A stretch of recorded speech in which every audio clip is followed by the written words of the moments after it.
Hey guys, this is Sandy. I'm your Central Florida Realtor. Today I want to do a topic on how to unlock the equity in your home to invest in real estate. And the reason for that is the market is hot right now. The market is on fire, right? We're having bidding wars. Property values have gone up significantly. Even people that bought properties last year is seeing significant value increase this year. So the question is, if you have a single family home and you're seeing this kind of equity built up, why would you not want to repeat that several times, right? I'm a real estate agent. I'm also a real estate investor, which means I also invest in properties. And I'm in the Central Florida area. So there's a lot of people that invest in properties here and they use it for like Airbnb, short-term rental, that kind of thing. But you could also use it for long-term investment as well. You could also buy the property and use it for long-term.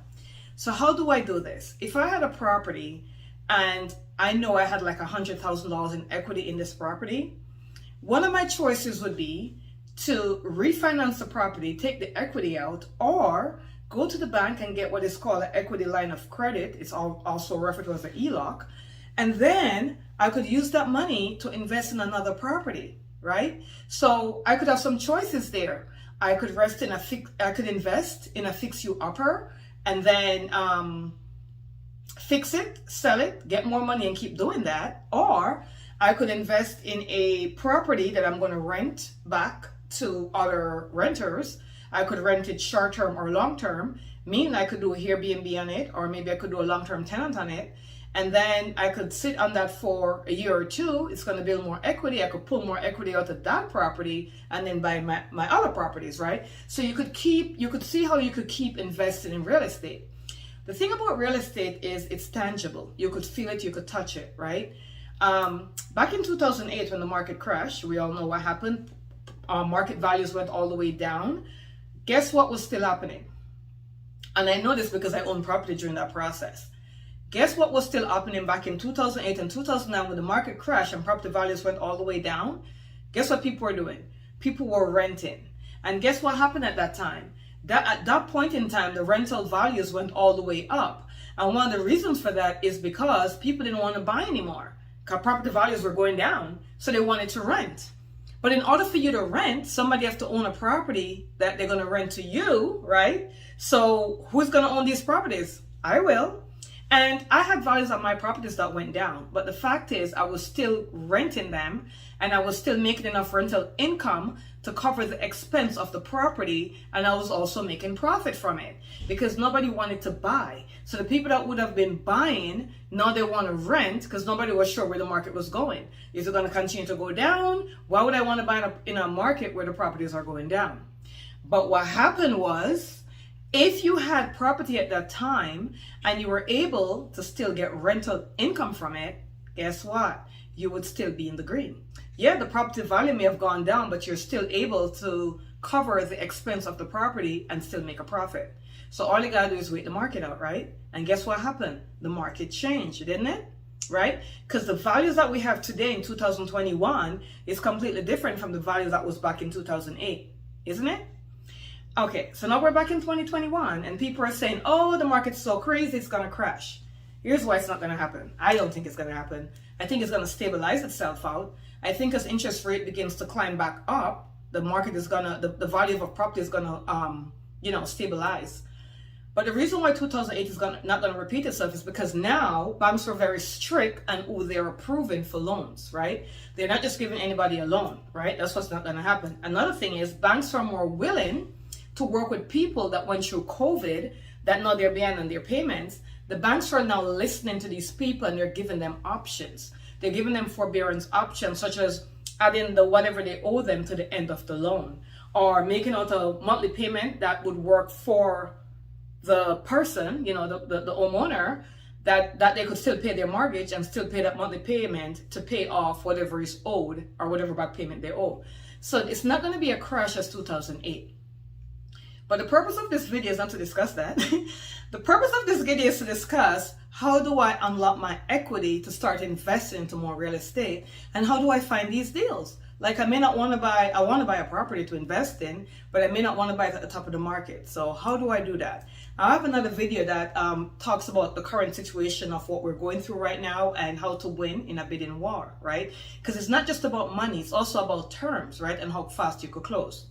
So if you have equity sitting in your home and you're like, should I sell? Should I keep it? I don't know. One other thing to look at is, how about I pull some money from that property and invest in another property? And again, it could be a property you're using for short-term rental, long-term rental, but you're going to rent it. You could even pull the equity from your own home, your single-family home, and buy a 2-family, a 3-family, 4-family, a duplex. It doesn't necessarily have to be another residential home, but you could surely do that. And then you'd start to not only make income from that second property, but you'll also start to build equity as well from that property. And then it goes on and on.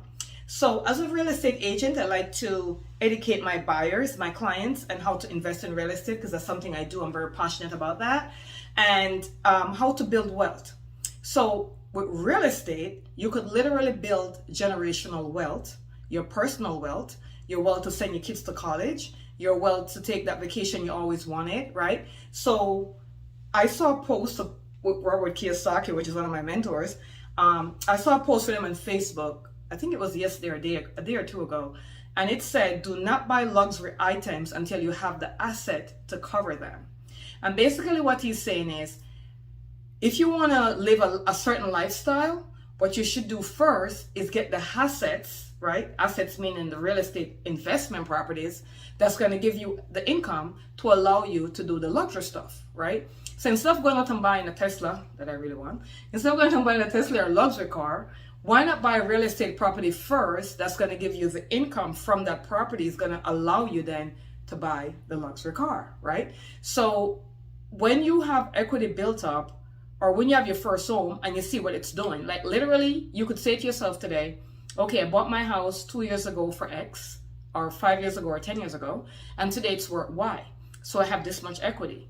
Off this much equity, I don't have to take all of it out. I could take some of it out and invest in another property, because that property is going to be doing the same thing the first property is doing, right? So I don't want to make this video too lengthy. So what I want you to do is give us a call at 407-791-4713. Let us discuss this. I'm also going to start to have webinars on real estate investing, like how to invest in real estate. It is not as hard as you think, guys. And guess what? Airbnb is blowing up. The old short rental, Airbnb is blown up so much that people don't relate to short-term rental anymore. If you say I have a short-term rental property, they look at you like you have 4 heads. You have to say I have a Airbnb property. So Airbnb is